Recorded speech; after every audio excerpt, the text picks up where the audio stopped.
episode of Station 19 put me in a headspace, y'all.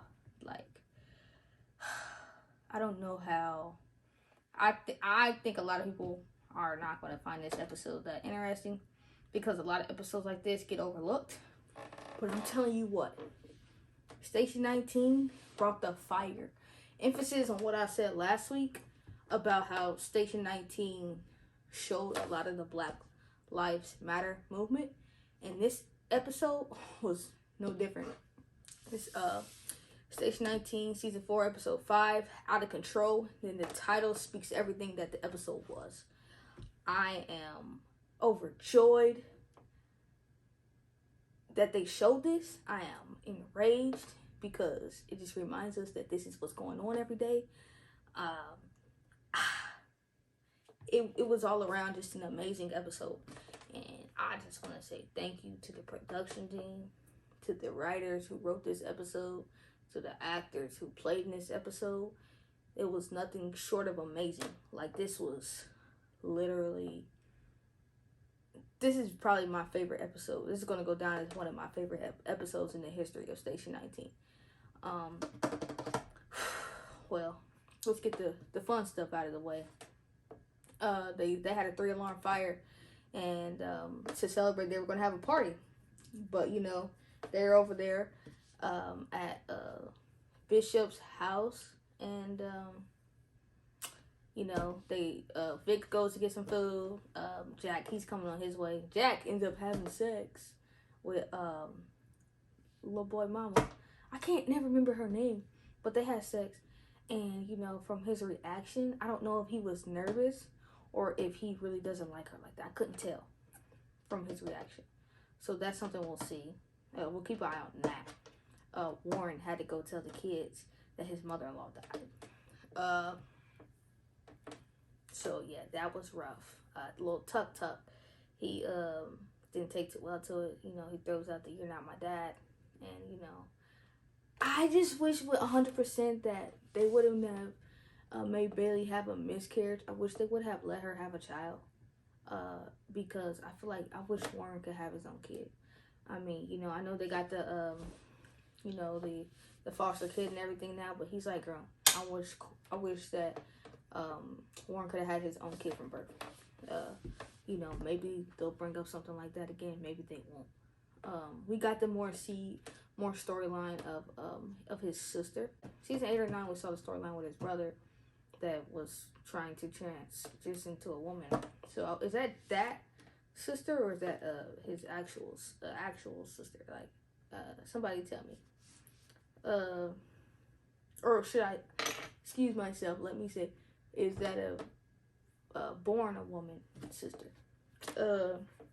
Somebody tell me. Is this a new character? I can't remember the brother's name. So somebody tell me.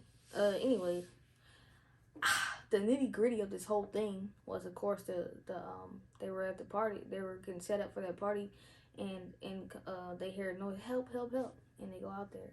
This woman saying that, you know, her kid is missing, and you know, of course, Miller, he's always A1. He's always on top of it,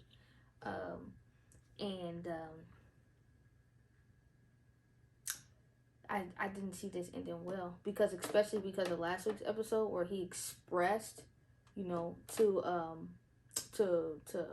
Sullivan how he felt about it. So I didn't see this going ending well, and to see how this ended to see how they twist the story, because this is what happens in real life. So now we know the signs, and we know to not talk, and not. This further helped me to feel more not at ease when I'm around cops. I feel like I should protect every word that I say, because they'll just twist it and make it another way, because that's exactly what they did. They literally said there was a gas leak, went into the house.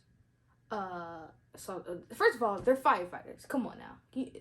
And once you got that information that they're firefighters, once you saw proof of that all that they went into this man's house, should have went out of.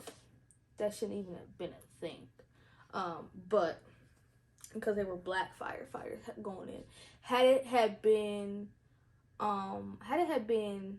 Jack and Travis went in, it might have been maybe a different story because Travis is half Asian.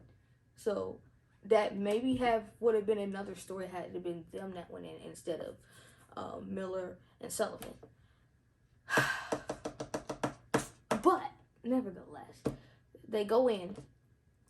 So the cops automatically say, "Oh, they're trespassing into the house," right? They go in and get the girls and everything, and then the man comes out who kidnapped the kidnapper, and he's like, "Yo, they broke into my house. They took this, they took that, or they started a fire in my house.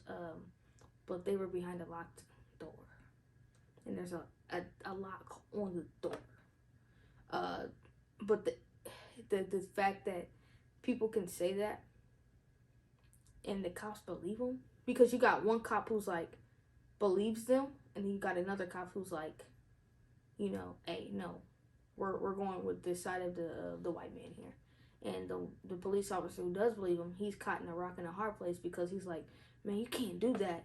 But it's only so much that he can do, being a younger cop or not having as much seniority. So it's just like seeing the struggle of both sides of that is something that we need to see, and we need to know that there is a two-side struggle to police brutality. There is a two-side struggle because officers that don't agree with it, they want to keep their jobs, and they want to be able to feed their families and go home at night without having to, defend take action against everything that another cop does.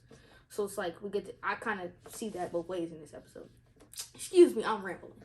But nevertheless, it was a good, great episode.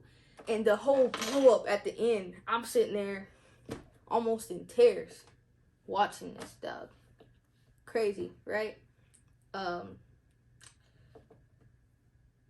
Where it escalates, and she's like, yo, you're asking my daughter these questions. The woman, they finally get the girls out of there, right? And the woman was like, you're asking my daughter these questions. And she lunges towards the police. She did not touch him. Even the other police officer say, she didn't touch you, she didn't touch you.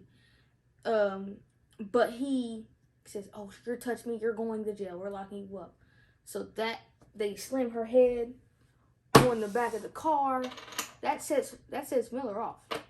He starts going towards them, lunging towards them. He doesn't get to them, but he started lunging towards them, and then he gets arrested, right? Then you got Andy and Maya, and everybody's going towards it and going all different directions. You see all these different angles. Everybody going at it, right? I mean, you guys saw the episode, right? But it's just like, for me, rewatching that whole, like, just thinking about that whole thing, I can see clearly how it all happened. Like, it happened to me.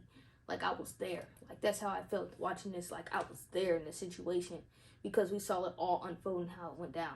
So I feel like I was in the situation. I can recall every vivid detail of the whole thing. I'm not going to do that, but I can. But, like I'm saying, so we got Maya coming from this direction. We got, what's her name? Vic. We got Vic coming from another direction. She's like, I'm putting my hands up, because she's a black woman. This could turn out bad for her too, right? Somebody's got to go get proof, right? Then we've got Andy, who she says something, and she starts going towards it, and the police officer shoves her down on the ground, and Sullivan loses it, right? He goes at him, he pushes the cop on the floor, he gets arrested, and they say, yeah, we're arresting you guys for trespassing, breaking and entering, right? That episode, nuts. When they said March 4th, I could have blown a gasket. They said March 4th. It's not coming back till March 4th. I get it, they got to make more episodes. They don't have enough episodes. It is what it is. But I'm not a very happy camper, okay? Because this was that good that I wanted to just be like, keep watching, because please, whatever you do, when you come back on, please do not get rid of this storyline that you guys have got going with the whole fight. Black Lives Matter thing. Like, this episode was nothing short of amazing. amazing, and the connection between Grey's Anatomy, but like I was saying, the connection between this and Grey's Anatomy, like that was dope, and I'll get to that in the Grey's Anatomy part. But oh my gosh, I will see you guys on March 4th.